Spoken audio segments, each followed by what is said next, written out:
आज के सत्र में वेणु गीत के अपन ने लगभग मुझको लगे 2 महीना हो गए। और लंबो गैप, काफी लंबो गैप आ गया वेणु गीत के प्रारंभ होने में। और इतने लंबे समय के अंतराल में विषय को समुपस्थित रहना दुष्कर लग रहा है शायद।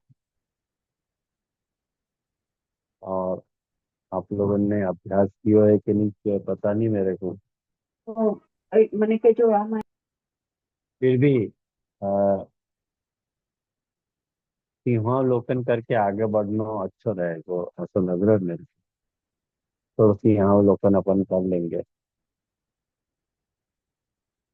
आ, सिंहावलोकन के रूप में मैं आप लोगों को ये कहना चाह रहा हूँ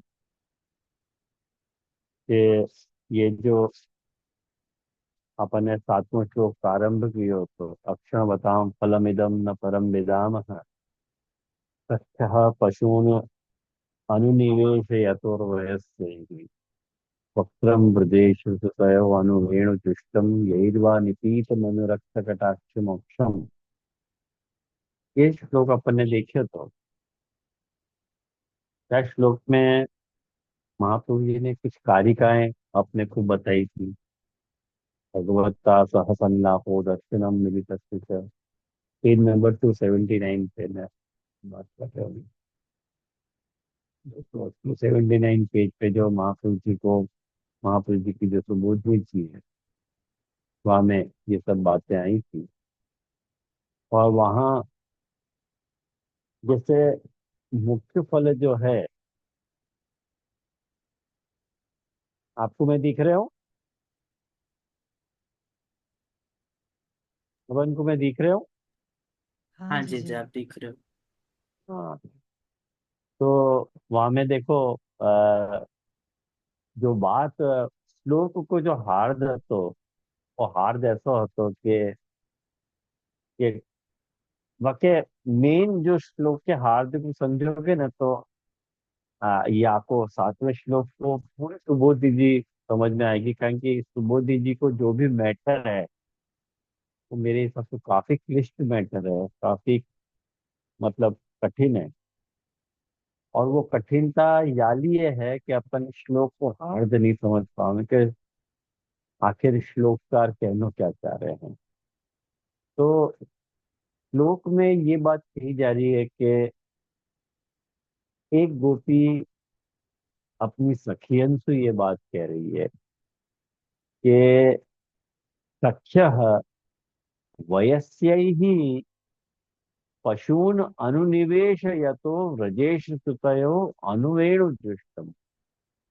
वयस्यैः सह मतलब अपने मित्रन के साथ पशुन मतलब पशुओं को अनुनिवेशयत वन में ले जाते भय, जो व्रजेश सुतयो मतलब व्रजेश मतलब नंदराय जी के सुत को अनुवेणु दुष्टम, जो प्रसन्नता पूर्वक वेणु बजानो है, और अनुरक्त कटाक्ष मोक्ष मने वह स्नेहयुक्त मुस्कान को वितरण करने वालों जो मुख कमल है, वह मुख कमल को यही ही निपीतम मतलब जिनने पान किया है उन उन लोगों ने ही अक्षणवताम स्वयं के नेत्रन को इदम फलम, ये कृष्ण दर्शन रूपी फल प्राप्ति कियो है, परम न विदाम, वाक्य अतिरिक्त अन्य भी फल है,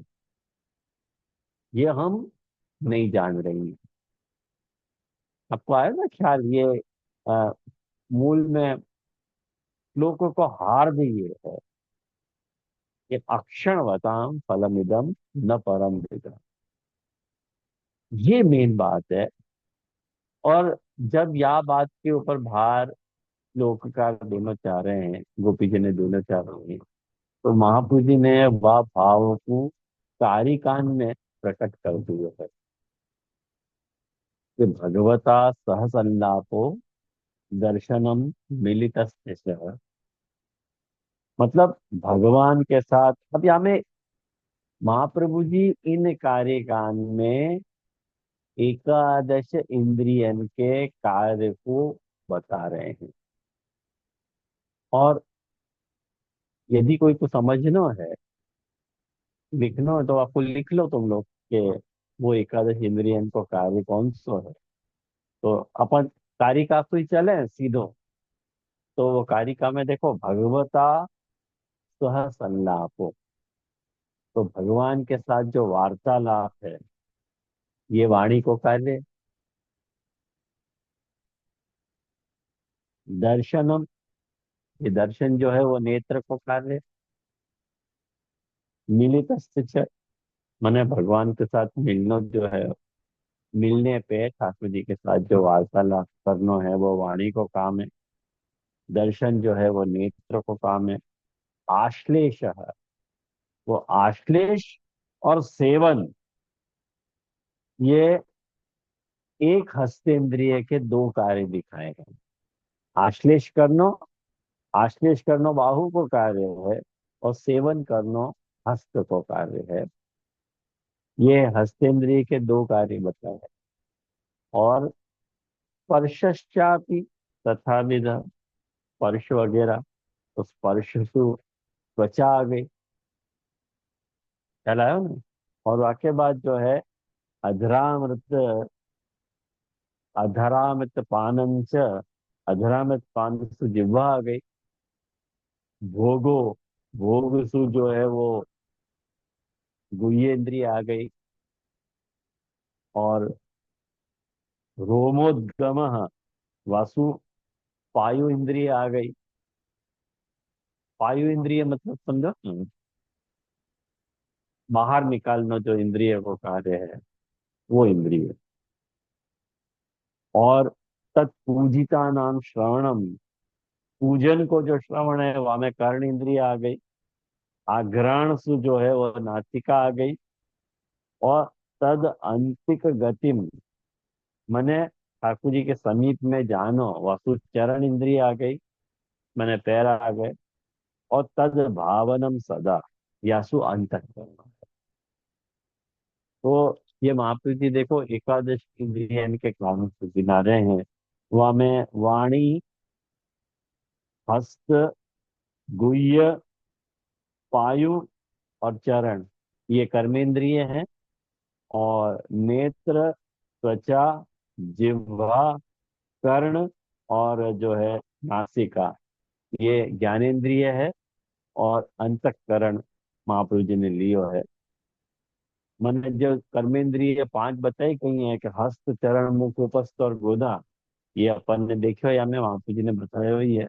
और ज्ञानेंद्रिय जो पांच हैं, आंख, नाक, कान, त्वचा और जिह्वा, ये पांच ज्ञानेंद्रिय हैं। और अंतःकरण मन, मन बुद्धि चित्त अहंकार, तो तद्भावनम सदा, ये जो महाप्रभु जी कह रहे हैं, वास्तु एकादश इंद्रियों को विनियोग हम आपको जो दिखा रहे हैं कि जाके पास भी इंद्रिय हैं अथवा आंख है, इंद्रिय हैं अथवा आंख है, वाको फल ये है। जो हमको ये दिख रहे हो है कृष्ण सामने, वो फल है। और वाक्य बाद जो महाप्रभु जी आज्ञा करें, अपनी पंक्ति यहाँ चल रही थी कि यथांधकारे नियता स्थिति ही नाक्षण फलम भवे, पेज नंबर 281 पे, पेज नंबर 281 पे है। तो नाक्षण फलम भवे एवं मोक्षोपी इंद्रिया,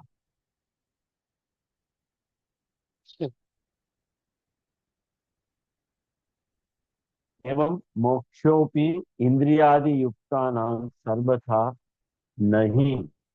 मतलब जैसे एक बात समझो, ये लोग यूं कह रहे हैं, वो भी ये नहीं हो, महाप्रभु जी यूं कहना चाह रहे हैं कि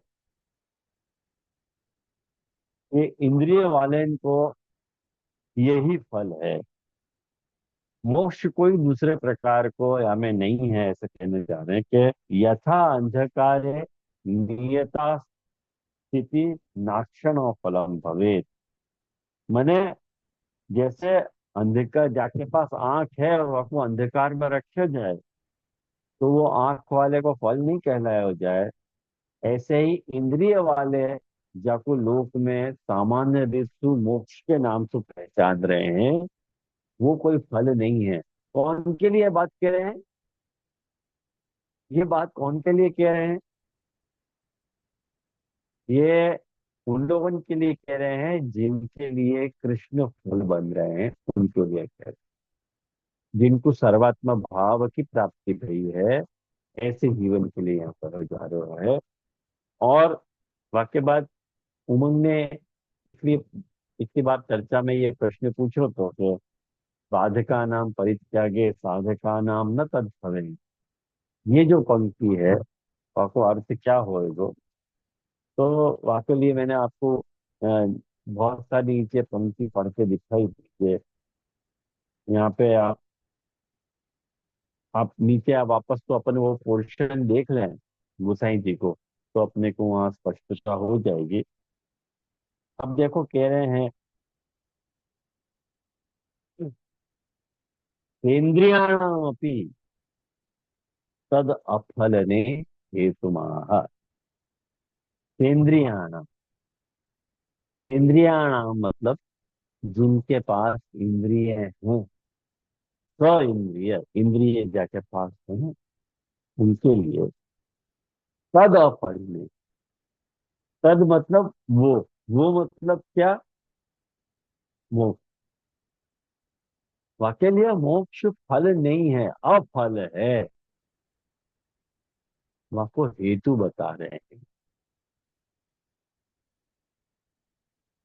जैसे महाप्रभु जी ऊपर आपको कैसे कह रहे हैं कि एवं मोक्षोपि इंद्रियादि युक्ता नाम सर्वथा नहीं।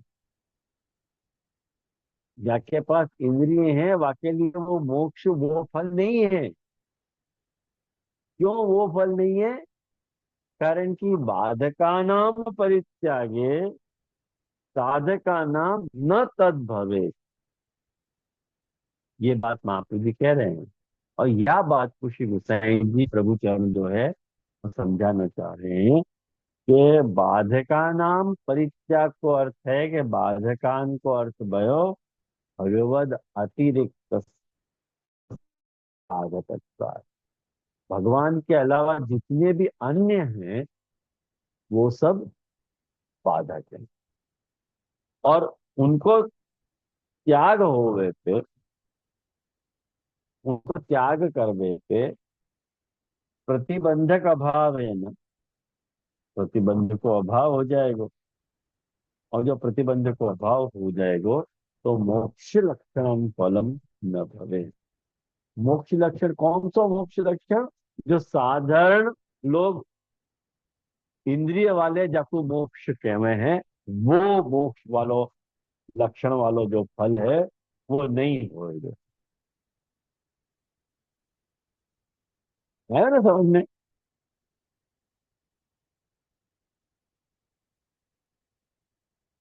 पहली मैंने पंक्ति को वापस लिया। या हमें साधका नाम तो अर्थ लो, साधका साधका नाम बराबर सर्वात्म भाव वाले। बाधका नाम को अर्थ लो के भगवत अतिरिक्त सर्व विषय त्याग मतलब त्याग। और तत् मतलब मोक्ष लक्षण वाली वस्तु जो फल तरीके अभिलेखित है वो न भवे नहीं हो पाएगा।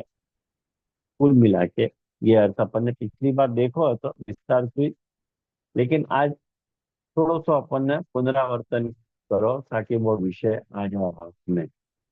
कौन को ये आयो, समझ में आयो? सबके आयो ये पंक्ति समझ में, ये पंक्ति आई समझ में? ठीक। नहीं आई हो तो भगवान ही मालिक है आपको। मैं और आपसे ज्यादा सरल करने की सामर्थ्य मेरे में तो है नहीं।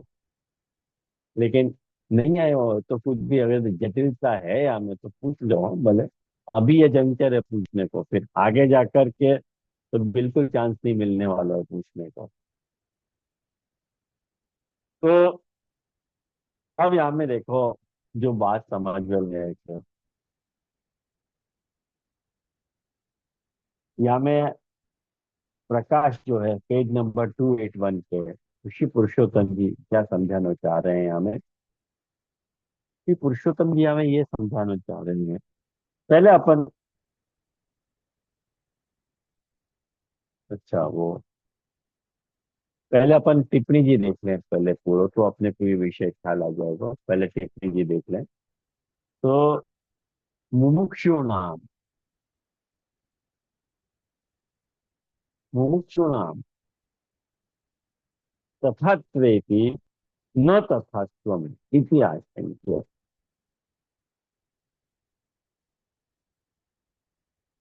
अरे भाई, जो सर्वात्म भाव वाले हैं वाको अपन मुक्त मान रहे हैं, और जिनको सर्वात्म भाव चाहिए वाको अपन मुमुक्षु मान रहे हैं। ये दिमाग में रखते हो ये बात, तो नहीं तो कठिन होगी पंक्ति रखने की सही चीज। तो जो मुमुक्षुवान है, मुमुक्षु है मतलब जो इंद्रियवान है, वो तथात्वेपि, वो भी सर्वात्म भाव की जिनको अपेक्षा है, लेकिन न तथात्म, लेकिन उनको इंद्रियवान को फल नहीं मिल रहा है, उनको सर्वात्म भाव की प्राप्ति नहीं भई है। तो उनके लिए प्रभु कैसे फल हो जाएंगे?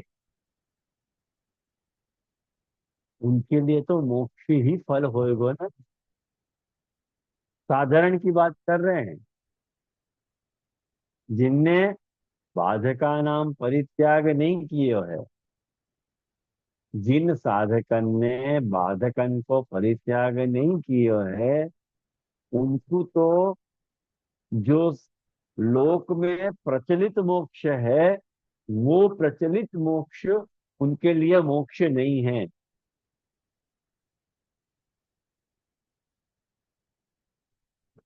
लेकिन जिनने बाधकन को परित्याग नहीं किए है, उनके लिए तो लोक प्रचलित जो मोक्ष को स्वरूप है, वो मोक्ष होना चाहिए ना।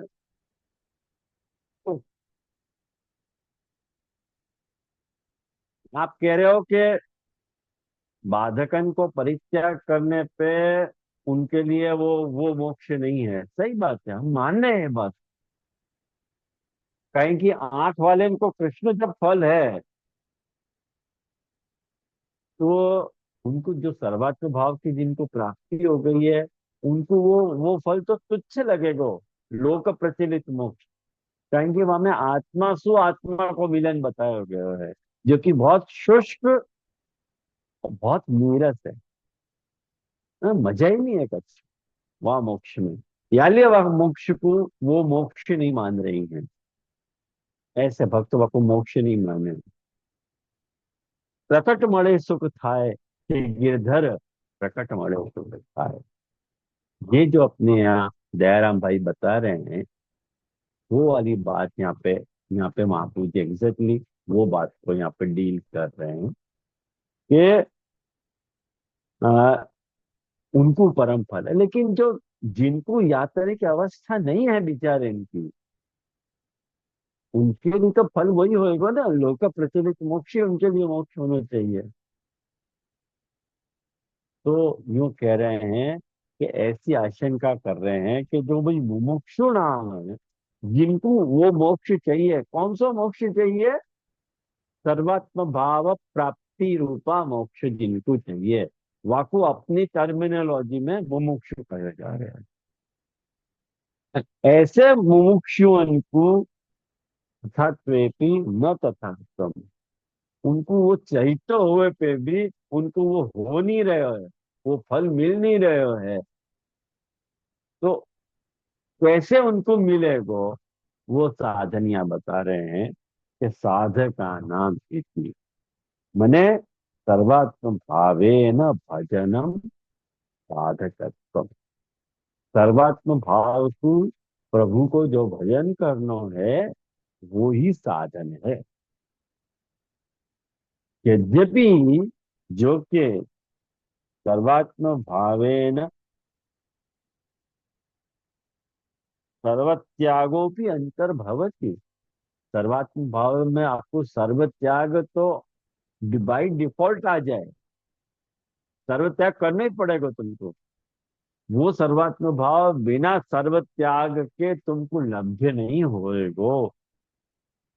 तो भी तथापि आधुनिकानाम स्वतः तद भाव रहिता नाम, जो स्वतः तद भाव रहित हैं, खुद बेचारे सर्वात्म भाव जनरेट नहीं कर पा रहे हैं, तब भी उनके लिए पहले बुद्धिपूर्वक तत्याग एतद भाव, वाको बुद्धिपूर्वक को त्याग करना चाहिए। कौन को त्याग करना चाहिए? बाधकन को। और वाक्य बाद एतद भावनम उपदिष्टते, यह तरह को भावन करना चाहिए। सर्वात्म भाव के भावन को भावन करना चाहिए, ऐसे उपदेश हुए जा रहे हो। या के लिए उनको भी वही फल है यदि वो ऐसा कर पाए। या के लिए महाप्रभु जी जो है, देखो भक्तिवर्धिनी ग्रंथ में त्याग की जब बात कर रही है, वाकई लिए महाप्रभु जी वहां त्याग नहीं करना ऐसी निर्देश आगे बाधक भूय स्वम दुस्संसर्गा तथा अन्यथा, ये बात महाप्रभु जी बता रहे हैं। लेकिन जब हो जाए, तदर्थार्थैक मानस हो जाए, तब वाकु जो है वो त्याग बिल्कुल विधिवत वाकु वो ही प्राप्त हो जाता है। मैंने सर्वात्म भाव, सर्वात्म भाव की प्राप्ति के लिए सर्वात्म भाव को भावन ही साधन है। ये बात समझ लो।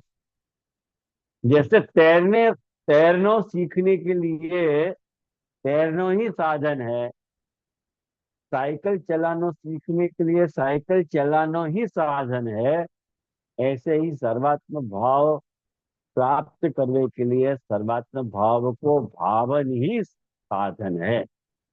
ये ऐसे समझ लो। जो बात यहाँ पे गुसाई जी कहना चाह रहे हैं, ये बात है वो। गुसाई जी की यह बात थी।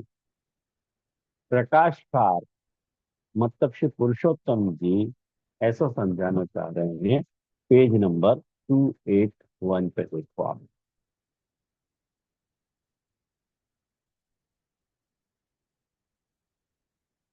ये वेणु सुबोधनी जी चल रही है, आपको सब सरल सरल वस्तु नहीं मिलेगी अब। यहाँ में पूरे दिमाग को काम, आपको पूरा दिमाग अपना, आपको इन्वॉल्वमेंट जरा भी, आपके मन की वृत्ति जरा भी कहीं और गई, पंक्ति हाथ से चली गई। सब जगह से अपने मन को निरोध करके फिर या क्लास में बैठोगे ना, तो ये सब पंक्तियां लगेंगी, मतलब महा कष्टकारी पंक्तियां हैं, महा कष्टकारी। तो ननु इंद्रिय वैफल्यान मोक्ष फलत्व मास्ति। अब देखो पुरुषोत्तम जी कैसे या को उठा रहे हैं। ये पुरुषोत्तम जी की इतनी अछूती स्टाइल है। एक्चुअली आई लव इट, मुझको बहुत पसंद है। पुरुषोत्तम जी जा तरह से विषय को उत्थान कर रहे हैं, बहुत सुंदर उत्थान कर रहे हैं। पुरुषोत्तम जी आज्ञा कर रहे हैं कि भाई, ननु सुशंका कर रहे हैं कि इंद्रिय वैफल्यान, जब इंद्रियन की विफलता हो जाए तो मोक्ष की फलता नहीं हो गए है, माना मोक्ष फल रूप नहीं रह गया है। मतलब इंद्रिय रहते हुए भी इंद्रियन को अपन यूज नहीं कर पा रहे हैं, ये इंद्रियन की विफलता है। जैसे ज्ञान मार्ग में हो, ज्ञान मार्ग में सबके पास आंख है, सबके पास नाक है, सबके पास कान है, सबके पास सब इंद्रियां हैं, लेकिन वो लोग वह इंद्रियों को फल नहीं मान रहे हैं। जब तक उनकी आत्मा को मिलन आत्मा से नहीं हो रहा है, तब तक वह को मोक्ष नहीं मिल रहा है।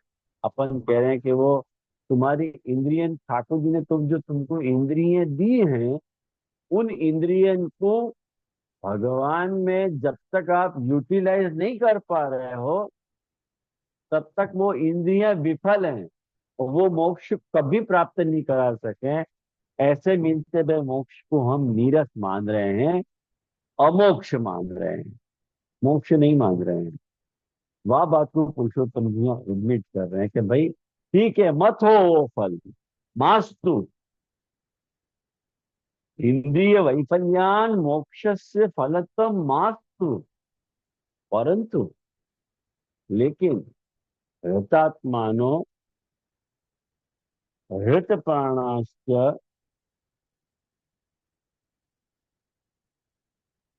भक्तिर अनिच्छतो गतिम अणिमिम प्रयुक्त।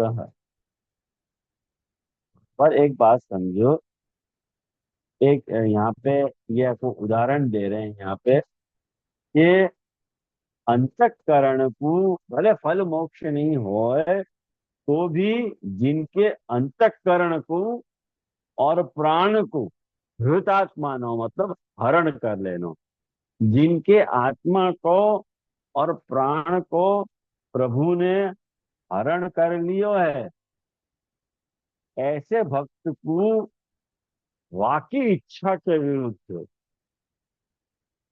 अणिविम प्रयुक्त मतलब ठाकुर जी वाकु मोक्ष को दान करें, भक्त की इच्छा के विरुद्ध वाको ठाकुर जी मोक्ष को दान कर रहे हैं। इति वाक्य है ना। ये कहाँ का वचन है महाराज? ये तृतीय स्कंद के 25वें अध्याय को 36वां श्लोक है। 3, 3, 25, 36 आप देख लीजिए।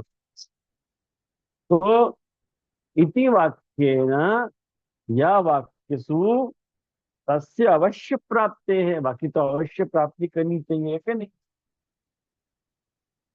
तो वो मोक्ष फल क्यों नहीं है? तो कुतो न भविष्यति। आप बाको फल को डिनाई क्यों कर रहे हो? तुमको चाहिए ही नहीं, चाहिए ही नहीं, ऐसे क्यों कह रहे हो? तथा टिप्पण्यामाहु, या विषय को टिप्पणीकार मतलब श्री मिथिलेश प्रभु चरण उठा रहे हैं कि सेंद्रियाणाम की। अब आयो ध्यान में पंक्ति, इंद्रियाणाम इत्यादि तद अफलन। तद को देखो अर्थ कर रहे हैं मोक्ष अफलने, प्रतिबंधक अभावेन इत्यादि, प्रतिबंधक अभावेन इत्यादि पंक्ति को खुलासा कर रहे हैं पुरुषोत्तम जी। प्रतिबंधक अभावेन मतलब मुख्य फल अनधिकारे। मुख्य फल को जब अनधिकार होवे, मुख्य फल मतलब कौन सा मुख्य फल? सर्वात्म भाव प्राप्ति, ये मुख्य फल है अपने। वाको जब अनधिकार होवे तो मोक्षो भगवता दीयते। ठाकुर जी मोक्ष दे ले भाई, मोक्ष नहीं जा।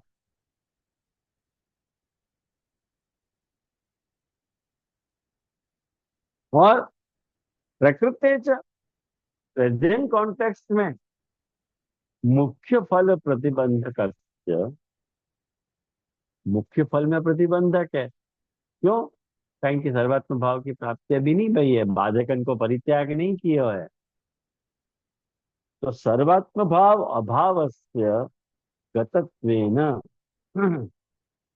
तो सर्वात्म भाव की यहाँ तो मुख्य फल को जो प्रतिबंध है, प्रतिबंध क्या है? सर्वात्म भाव की अप्राप्ति।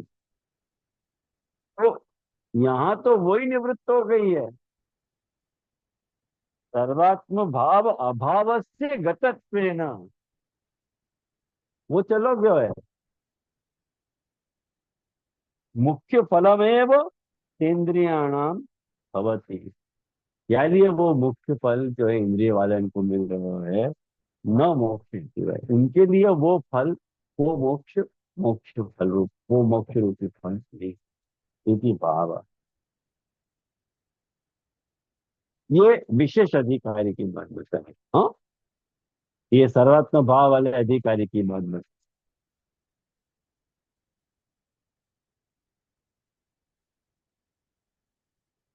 एतेन एतेनैव उक्त वाक्य विरोधोपि परिहृतो बोध्यः। ननु अस्तु एवं, मुख्य वाक्य को परि मने यहाँ पे जो है सर्वा मने यहाँ पे सर्वात्म भाव वाले क्यों मोक्ष फल रूप नहीं होए भले, ये जो बात बताई, लेकिन साधारण अधिकारी को मोक्ष फल क्यों नहीं मिल रहे है भाई, ये तो बताओ। जो अपन ने बात की पंक्ति गुसाई जी की देखी थी ना, वह बात को पुरुषोत्तम जी हम समझा रहे हैं। ननु अस्तु एवं, तथापि साधारण अधिकारी नाम कृतो न मोक्ष, साधारण अधिकारी को क्यों मोक्ष नहीं है, इसी आशंका हृदय कृत्य, ऐसी आशंका को मन में रख करके कारिकायाम, कारिका में मतलब महाप्रभु जी वाली सुबोधि जी की कारिका में साधकानाम इत्यस्य पदस्य भावेपि अर्थ सिद्धे एतद वैयर्थ आशंक्य हृदय कृत्याहु मुमुक्षुणा इत्यादि। ख्याल में आयो मैंने ये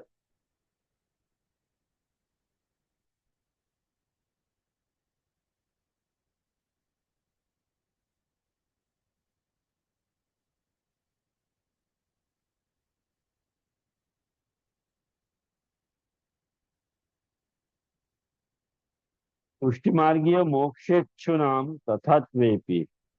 अब देखो यहाँ पे मैंने जो अर्थ कियो, वो पुरुषोत्तम जी ने जो बताया तो अर्थ वहां से मैंने वो अर्थ किया, पेज नंबर 282 पे देख रहा हूँ, प्रकाश का 282। पुष्टि मार्गीय मोक्ष जिनको इच्छा है, वो तथात्वेपि मतलब इंद्रियवत्वेपि, वो इंद्रियवान होने पे भी न तथात्व, उनको तथापनो नहीं है, तथापनो नहीं है मतलब न प्रतिबंधक अभावत्व, उनको प्रतिबंध को अभाव नहीं है। इति हेतु या कारणसु मोक्ष फलनम आशंक्य, उनको मोक्ष रूपी जो फल है वो नहीं मिलेगा, ऐसी आशंका करके पेशु अपनी, उनको भी विवक्षित फल को जो साधन बता रहे हैं, ऐसा जो विवक्षित फल उसी मार्गी को होना चाहिए, वहां को साधन बता रहे हैं। साधनम वित्पादयंती सर्वात्म भाव इत्यादि, मैंने अस्त्र इदम बोलते हैं यहाँ भाई, क्या समझ लो। पुरुषोत्तम जी देखो यहाँ पे समझा रहे हैं, सर्वात्म भावो नाम सर्वत्र आत्मनो भाव। सर्वात्म भाव मतलब सर्वत्र आत्मा को जो भाव है वह को सर्वात्म भाव है। मैंने विद्यमानता अवियोगो ये न भावी तादृशो वियोगानुभव, मैंने विद्यमानता को अवियोग होने, मैंने प्रभु प्रभु विराज रहे हैं ऐसा अनुभव होना। लेकिन ऐसा जो भाव है, साचा भक्त है परमाकाश, वो तो भक्ति की पराकाष्ठा सर्वोच्च अवस्था है। यद्यपि तादृक भावे सती भगवद अतिरिक्त त्याग प्रश्न लग्न एवं आयाति, ऐसे भाव को प्राप्त करने के लिए महाराज भगवत अतिरिक्त त्याग तो लगेगा और लगेगा, वो तो प्रश्न लग्न है, पीछे के पीछे आ ही रहे हो वो तो। इति तस्मिनेव अंतर्भवति, तथापि आधुनिकानां स्वतः तद्भाव रहितानां तृतीय स्कंदे द्वांत्रिंशाध्याये तस्मात् त्वं सर्वभावेन भजस्व परमेष्ठिनम इति, मतलब वह को सर्वात्म भाव से भजन करना चाहिए, ये पुरुषोत्तम जी यहाँ बताना चाह रहे हैं। तो ये पूरा, अब मैं पूरा पैसेज नहीं बांच रहा हूँ, मेन जो मैंने बात गुसाई जी की बात बाकी थी, गुसाई जी की बात थी, वो बात मैंने यहाँ पे बता दी। पंक्ति में वही बात कहना चाह रहा था। मेरे को लगे अपन ने ये विषय बराबर देखियो, तो वो नीति में महाप्रभु जी ने जो आज्ञा करी कि भाषा का नाम परित्यागे भाषा का नाम न तत्भवे, या पंक्ति को अक्षर तो अक्षर खुलासा अपन ने श्री प्रभु चरण की पंक्तियों में और प्रकाशकार की पंक्तियों में खुलासा अपन ने देख लिया। अब जो है आगे सुबोधित अपन देख रहे हैं। सदा न परम विदाम। वाकु कह रहे हैं, सदा न परम विदाम।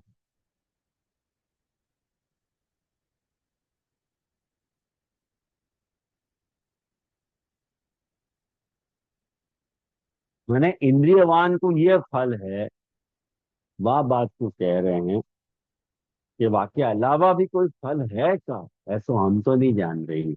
ये जो बात है, पर को कह रहे हैं, परो मोक्ष सायुज्यादि।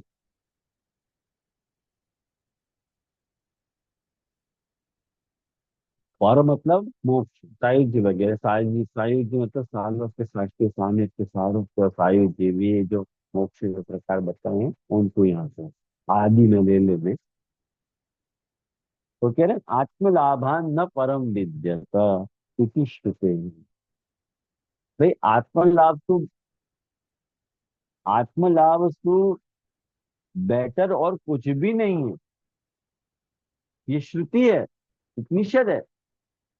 तुमको आत्मलाभ होना चाहिए, वास्तु ऊपर कुछ भी चीज नहीं है। और तुम कह रहे हो आत्मलाभ तो बहुत बेकार चीज है। तुम तो आत्मलाभ की ठेकड़ी उड़ा रहे हो एकदम।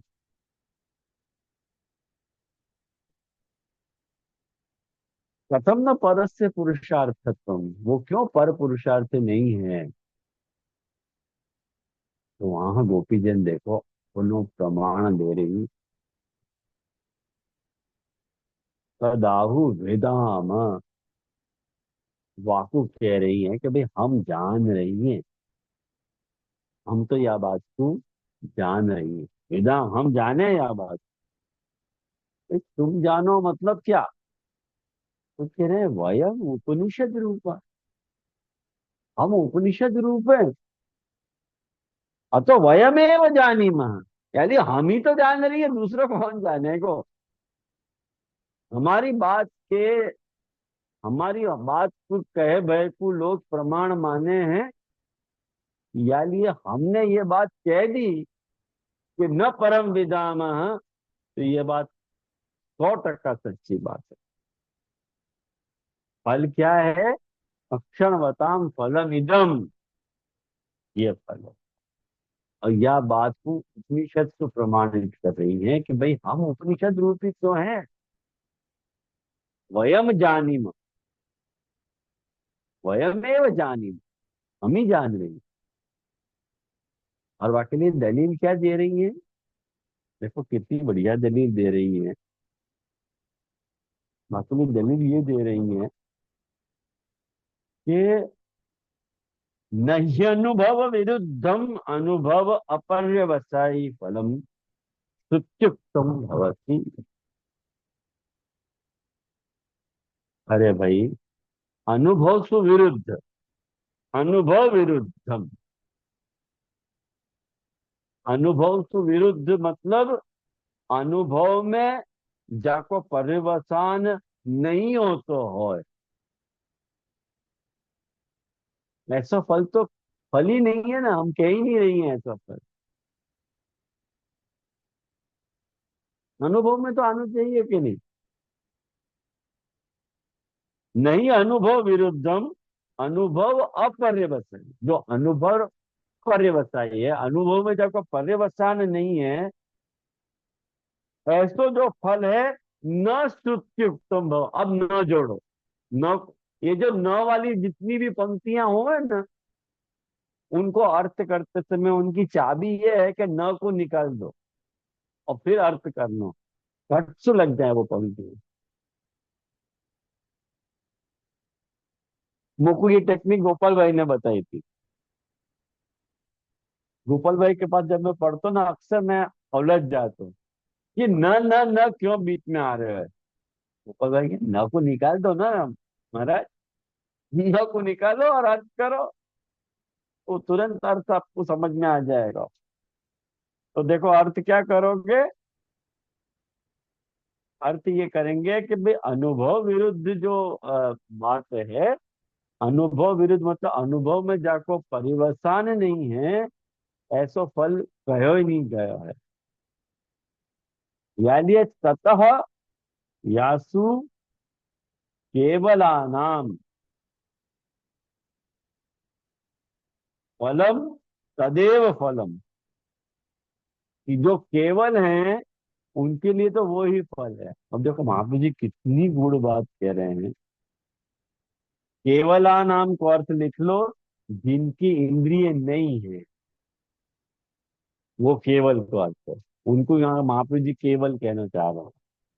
और ये नीचे लिख रहे हो केवल को पद, यहाँ पे नीचे लेखकार ने भी लिखा है और पुरुषोत्तम जी ने अपनी अपने को यहाँ बताए हुई है। तो ये मेरी मेरी करामात नहीं है, ये नीचे लिख रहे हो, वही मैं तो देख के बता रहा हूँ। केवल मतलब इंद्रिय बिना वाले को सदैव, सदैव मतलब, अब बताओ, जो इंद्रिय बिना के उनको वो ही फल है। वो कौन सा फल, कौन बताएगा?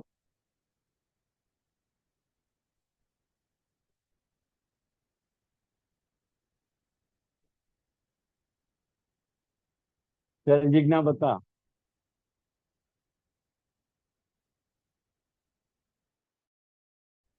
चल,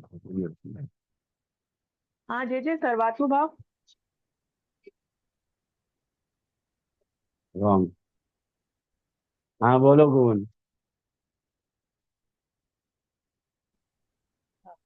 जैसे जिनको मोक्ष की कामना है, जो लोक प्रसिद्ध मोक्ष को चाह रहे हैं, वो। फाइन फाइन गुगल, बहुत बढ़िया। फाइन, बहुत अच्छा।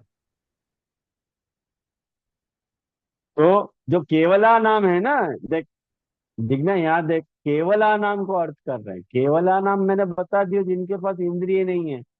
तो जिनके पास इंद्रिय नहीं है उनको सर्वात्म भाव कैसे मिलेगा? सोचने की बात है ना।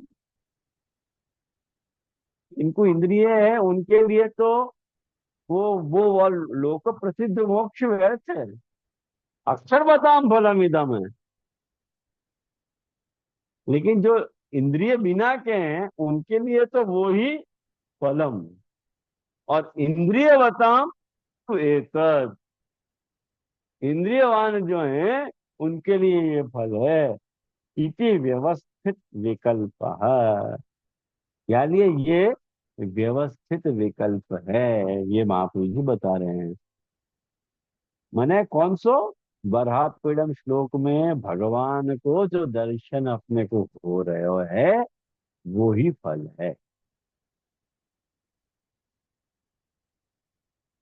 अस्मिन्नर्थे, अब देखो, यहाँ सु या श्लोक की क्लिष्टता प्रारंभ हो गए है।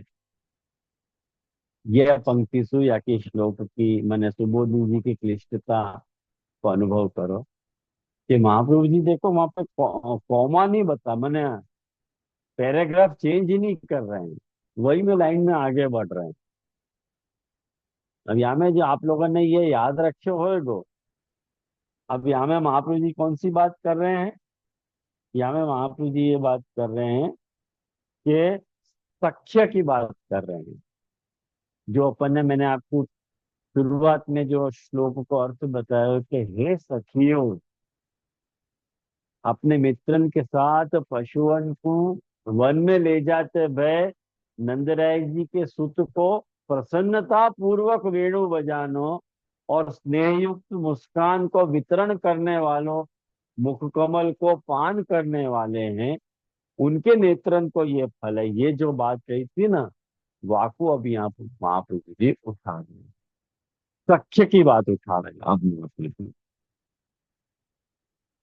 कई बात समझ में तो पंक्ति लगेगी, नहीं तो नहीं लगेगी हो।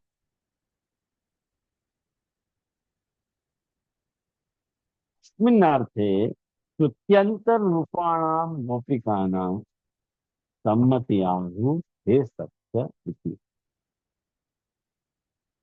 अब ये जो ये जो गोपी है, जो कह रही है कि अक्षण वताम फलम इदम, वो गोपी दूसरी सब गोपी जन को अपने द्वारा, खुद के द्वारा कहे जाने वाले अर्थ की संगति बैठा रही है। ए भाई, मैंने ये जो बात कही वो तो को भी खबर है ना, तू भी यही माने है ना, ऐसे कर। है समझ में? या टोन में समझोगे ना तो पंक्ति आएगी समझ में। श्रुत्यंतर रूपाणाम। अब श्रुत्यंतर कह रहे हैं, देखो, कहेंगे एक श्रुति नहीं है ना, बहुत सारी गोपी जन है। सख्य कह रहे हैं। सख्य मतलब बहुवचन को प्रयोग है। वहां बहुत सारी गोपी जन खड़ी भई हैं, जिनसु ये गोपी कह रही है। या गोपी, जो गोपी भी कह रही है, वो गोपी वहां उपस्थित बहुत सारी गोपियों से ये बात कह रही है कि सख्य, ये सखियों। तो जब सखियों कह के संबोधन कर रही है, तो बहुत सारी सखियां वहां खड़ी हुई हैं, जो कि वो भी पुरुषद रूप है। यानी महापुरुष उनके लिए श्रुत्यंतर सम्मति शब्द वापर रहे हैं। माने श्रुति या श्रुति रूप गोपिकान की जो है सम्मति है, या अर्थ में ऐसा महापुरुष जी कहना चाह रहे हैं कि ये जो मैं कह रही हूँ, केवल मैं ही नहीं कह रही हूँ, जो अन्य गोपी जन है जो श्रुति रूप है वो कह रही है, वो भी ये बात कह रही है। तो कह रहे हैं कि समानशील व्यसन एवं सख्य पद प्रयोगात। इस सखी शब्द कहाँ यूज हुआ है? अपन कोई को जब सखी कह रही है, हे सखी, वही को सखी कहो जा सके जाको स्वभाव वाके जैसो होवे, खुद के जैसो जाको स्वभाव होवे, वाको सखी से संबोधित किया जाए। खुद के स्वभाव से जो हम मैच नहीं होते वो सखी नहीं हो। क्या ना, आजकल तो बोलचाल की भाषा में कि मेरी सखी है, अर्थ में सखी नहीं है महाराज। समानशील व्यसन है वह। तुमको जैसा व्यसन है, ऐसा ही व्यसन वहां को है कि नहीं? वहां सखी पद प्रयोग हो रहा है। देखो, सखी शब्द, सखा, सख्य भक्ति सु सखी शब्द बने हुए स्त्रीलिंग है। तो सख्य अपन वाको कहना है कि अप्रेरित प्रिय करणत्म सख्यत्म, ये जो वाको जो वाक्य लिए मतलब एक परिभाषा बताई गई है कि बिना बताए वाक्य हित को समझ जाना, ये सख्यत्व है। यानी उनको सखी कह रही है कि भाई जो अर्थ मैं कह रही हूँ वही भी तुम भी वही कह रही होगी करके। अतः श्रुत्यंतर सम्मति अपि उक्ता, श्रुत्यंतर सम्मति भी यहाँ पे कही गई। यानी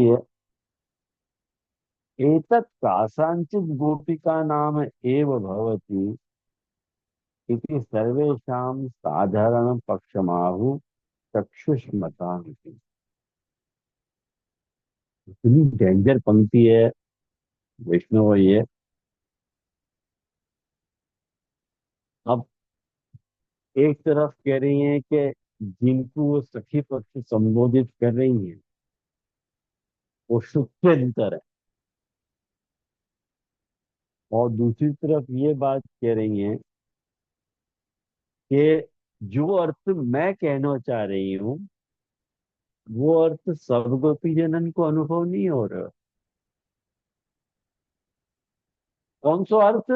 कि इंद्रिय वालन को ये फल है, ये वालों, ये वाली बात।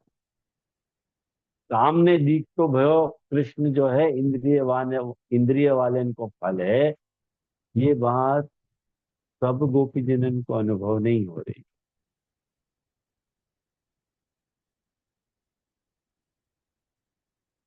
तो सब गोपी जन को साधारण अनुभव हो रहा है, कुछ एक गोपीकन को ही विशेष अनुभव हुआ है। वो पक्षी और या पक्ष में अक्षणवताम जो पद है वाको अर्थ चक्षु वाले ऐसे समझती या वह पद की आवृत्ति कर लेनी। यूं मापी जी कह रहे हैं अस्मिन् पक्षे अक्षणवत पदम चक्षुष्मत पद परम ज्ञेयम तेन अस्य आवृत्ति लिखेगा। या तो क्या समझे?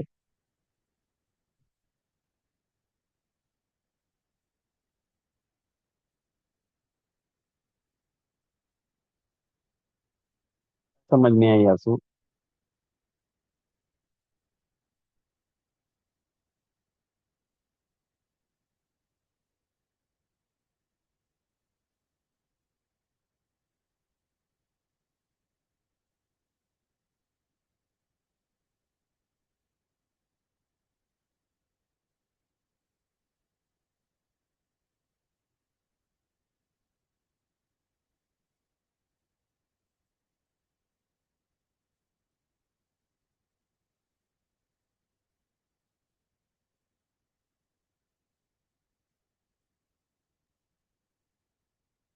बोलो मन। हाँ जी जी, हमें ऐसा लगे कि ये दूसरो अर्थ कह रहे हैं कि एक तो ऐसो कि जिसमें सख्य वालो पार्ट आयो जा में मैंने जो अनुभव किया वो आपने भी अनुभव किया है, ऐसे सब सब श्रुतियों को एक मत है ये बतायो। बाकी बात जो एतद वालो पार्ट है वो नीचे लिखो भयो है फुटनोट्स में कि ये सुबोधनी जी को नहीं है। समझ नहीं आया वो को लेख प्रमाद दांत। तो वहाँ में जो सेकंड पक्ष लियो है वो ऐसे लगे कि मेरो ऐसो अनुभव है कि आ, अक्षणवताम फलमिदम में अक्षणवताम को जो अर्थ है वो इंद्रिय वाले को भयो, और जिनको ऐसो भाव नहीं भयो है मेरे जैसो, उनके लिए सिर्फ और सिर्फ अक्षणवताम को फल है, इंद्रियन को फल नहीं है। ऐसे ऐसे मैं समझू मुझको। फाइन फाइन मन। बहुत अच्छा, बहुत अच्छा समझ गए। फाइन, कुछ भी समझाने की जरूरत नहीं। बहुत अच्छा आया ना सबको ध्यान में। उमंग ने जो बताया वो परफेक्ट है, ऐसे ही है। तो तो अब यहाँ जैसे में ये जो देखो। ब्रैकेट ब्रैकेट में दियो है वो एडिशनल कियो है या वो दोनों पक्ष महाप्रभु जी ने लिए हैं, वो समझ नहीं आ रहा था। अब ये ना क्लियर नहीं हो रहे हो उमंग। कहाँ से आयो हाँ, करके। हाँ अंतर्श्लिष्ट हो गया है तो कौन को है पता नहीं कैसे कह करें। अच्छा, दो दो प्रतियां होगी, मूल प्रति में अलग अलग होगा। हाँ, मूल प्रति में पांडुलिपि में ही आता रहे को हेर फेर हो गए वो करके। भले। पशुन, अब देखो ये जो अर्थ यहाँ पे अब जो कह रहे हैं कि पशुन अनु माने पशूनाम पश्चाद भागे वयस्यै सह वनम पशून निवेशयतो रामकृष्णयोः वक्त्रम एकम यैवा निश्चितम। अब देखो सिचुएशन क्या आती कि जो ब्रजगोपी का जो हती जो कह रही है अक्षणवताम फलम इदम, तो कौन से सीन को देख के कह रही है कि ठाकुर जी अपने समान उम्र वाले गोप सखान के साथ वयस्क समान उम्र वाले गोप सखान के साथ पशुओं को भी वन में ले जा रहे हैं और वेणु बजा रहे हैं और प्रसन्नता पूर्वक वेणु बजा रहे हैं। तो ये बात को यहाँ पे या बात के ऊपर महापति जी कुछ कहना चाह रहे हैं कि पशुना मतलब उनके पीछे भाग में ठाकुर जी पशुओं के पीछे पीछे चल रहे हैं और अपने समान उम्र के ग्रुप सखाओं के साथ जो है पशुओं को वन में प्रवेश कराते हुए राम और कृष्ण के एक मुखार बिंदु को जिनने जिनने अच्छी तरह सु पान कियो है, वा इति अनादरे मुख्यापेक्षा इदम गौणम। तो यहाँ में यूं कह रहे हैं कि जो जिनने अच्छी तरह से पान कियो है वो ही चक्षु वाले और इंद्रिय वाले उनको पाए। ये जो बात कही ना, तो यह बात में मूल में श्लोककार ने वाह शब्द यूज किया है। आप मूल देखोगे, व्रज वक्त्रम व्रजेश दुतयो अनुवेणुम जुष्टम यैर वाह। तो वाह क्यों लगाए हो? वाह की व्याख्या महाप्रभु जी करना चाह रहे, भाई वाह क्यों लगाए हो? तो कह रहे हैं वाह यानी ये लगाए हो कि मुख्य वाह पद श्लोक में अनादर के लिए रखे हो, यूं कह रहे हैं। वाह इति अनादर है। मुख्य की अपेक्षा ये गौण है। अब महाराज ऐसे आप बोलोगे तो कैसे समझे? मुख्य की अपेक्षा ये गौण है, वस्तु कैसे चाह रहे हो? यो कह रहे हैं कि देखो, गौण यालिए मैं कह रहा हूं कि सब इंद्रियन को प्रभु में योजित करने चाहिए थे, लेकिन खाली मात्र आंख को ही योजित किया है।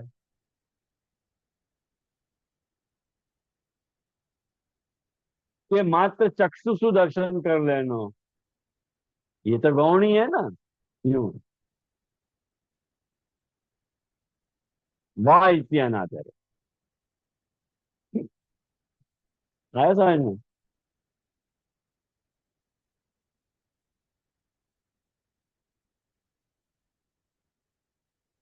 और अब जो है वयस्य को अर्थ कर रहे हैं।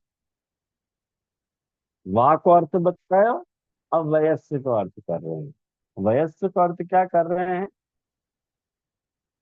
कि ये तो कालेन तुल्या तई सह पशून एवं वनम प्रवेशयति भगवान।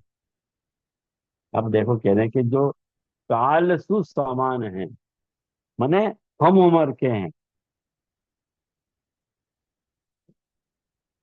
उनके साथ ठाकुर जी पशुओं को भी वन में प्रवेश करवा रहे हैं। और वो पशु कैसे हैं? एतद रस अनभिज्ञा। ठाकुर जी के रस को क्या जाने? ठाकुर जी के रस को नहीं जानने वाले हैं।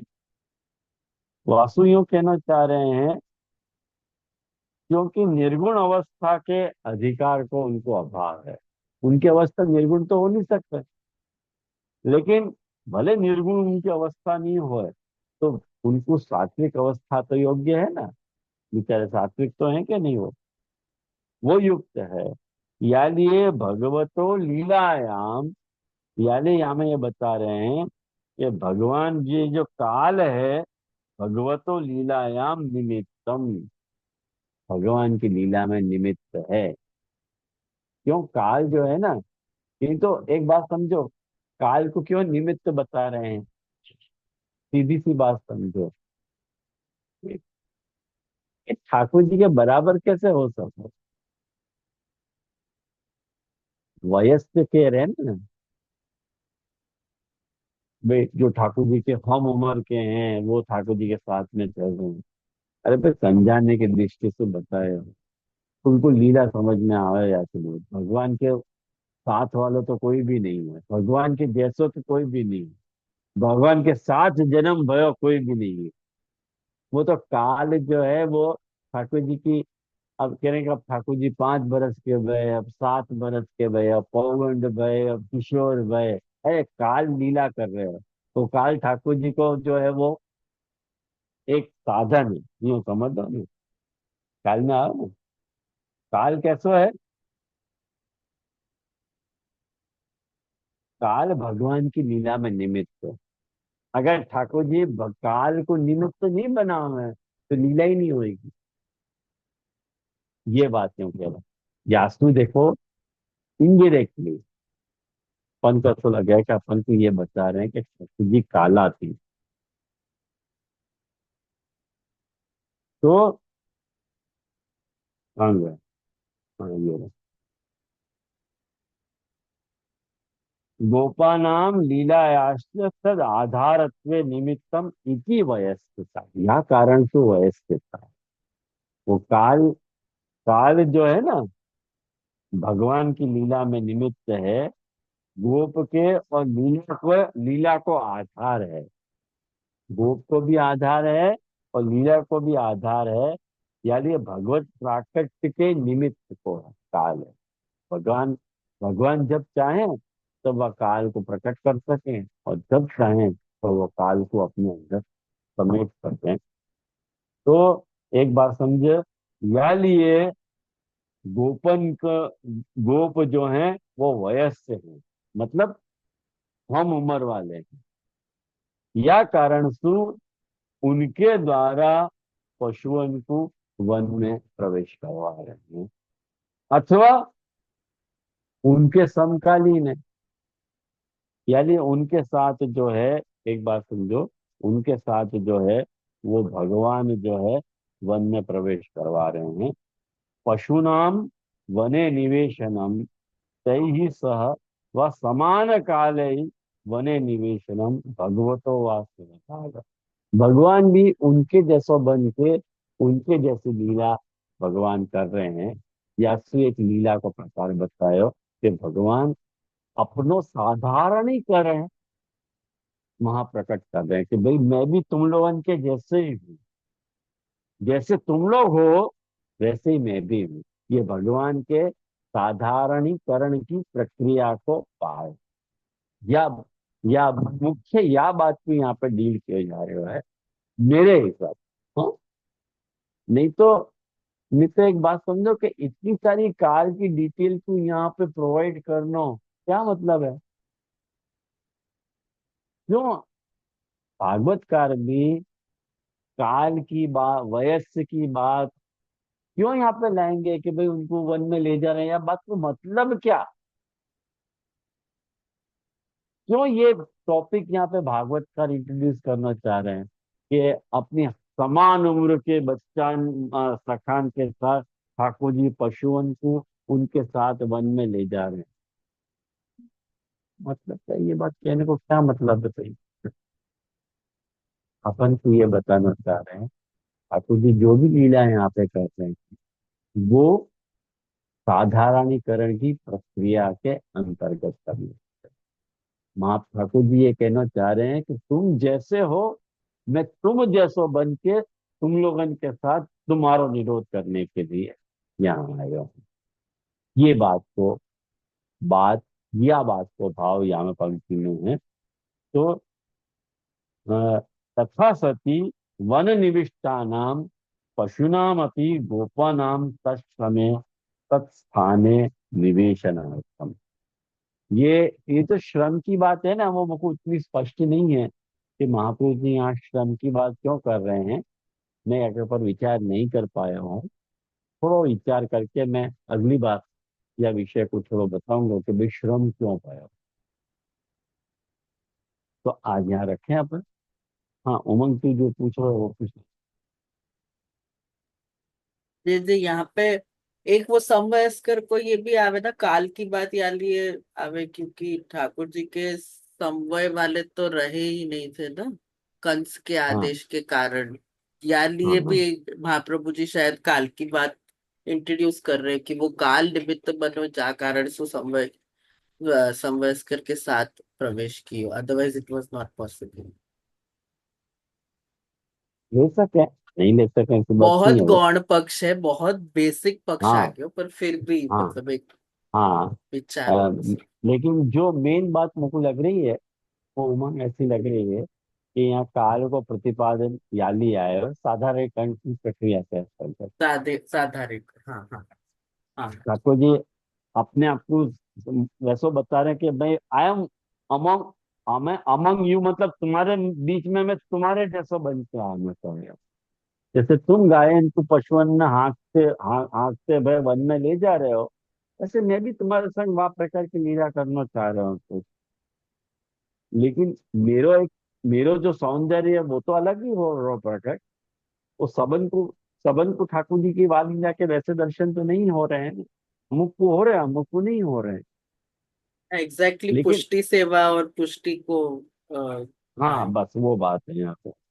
लेकिन यहाँ पे ये जो बात कर रहे हैं, ये तत्स्वमे तत्स्थाने निवेशनार्थम, ये बात मुझको थोड़ी अनक्लियर है, मुझको नहीं आ रहा समझ में, तो ध्यान ध्यान से देखूंगा, फिर मैं तुमको बता दूंगा। तो मेरे ख्याल से आज अपन यहाँ रखें, और दूसरे के पद के साथ और कोई प्रश्न?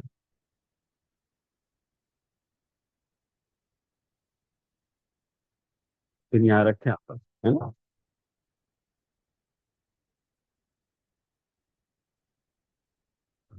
हाँ गई।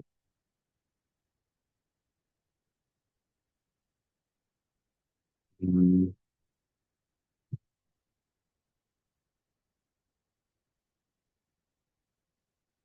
शरण शरण ब्रजराज कुंवर के, शरण शरण ब्रजराज कुंवर के, हम विधि अविधि कछु नहीं समझत, रहत भरोसे श्री मुरलीधर के, शरण शरण ब्रजराज कुंवर के, रहत आश्रय ब्रजमंडल में, पूजा छाह श्री गिरिवर धर के, प्रभु मुकुंद माधो सुखदाई, हाथों दुकाने किरादावर के, शरण शरण ब्रजराज कुंवर।